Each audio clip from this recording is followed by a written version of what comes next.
என்னடி உங்க அம்மா வீட்ல இருந்து நேத்து வந்தா, சரி ஒரு நாள் தானே ரெஸ்ட் எடுத்துட்டு போறான்னு பார்த்தா அப்படியே உட்கார்ந்துட்டு இருக்கா. வீட்டு வேலையெல்லாம் எவன்டி செய்வா? போ, அங்க 2 வாளி நிறைய துணி ஊற வச்சிருக்கேன், போய் துணியை துவை.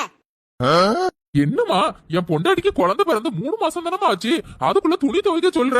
ஒண்ணு வாஷிங் மிஷின்ல போடு, இல்லன்னா துணி துவைக்கிறதுக்கு யாரையாவது வையுமா. ஆமால, துணி துவைக்கிறதுக்கு பாத்திரம் விளக்குறதுக்கு நான் ஒவ்வொன்றுக்கும் ஆளை போடுறேன். ஒரு உலகத்துல இவன் பொண்டாட்டி தானே பிள்ளை பெற்றிருக்கா. எம்மா, என் மாமியார் வீடு பெருக்கி துடைக்க சொல்லுதுமா, எப்படிமா நான் பண்ணுவேன்? அட விலகாதவா, பிள்ளை பெத்த 6 மாசம் தானே ஆகுது, பச்சை உடம்புக்காரியே வேலை வாங்குறாள. ஏன் அவள பிள்ளை பெத்தாலா பெக்கலையா? ஒரு வேலையும் செய்யாத, பிள்ளைய ஓமாட்டுக்கு பக்கத்துல வச்சுட்டு படுத்துக்க. சரிம்மா. என்னதே, உங்க அம்மாவா குழந்தை பெத்து 6 மாசம் ஆகுது, அவனா பச்சை உடம்புக்காரி, நான் குழந்தை பெத்து 3 மாசம் தான் ஆகுது. எனக்கு என்ன இரும்பலையா உடம்பு செஞ்சு வச்சிருக்கு? நானும் என் குழந்தைய வச்சுக்கிட்டு என் பாட்டுக்கு படுத்துக்கிறேன்.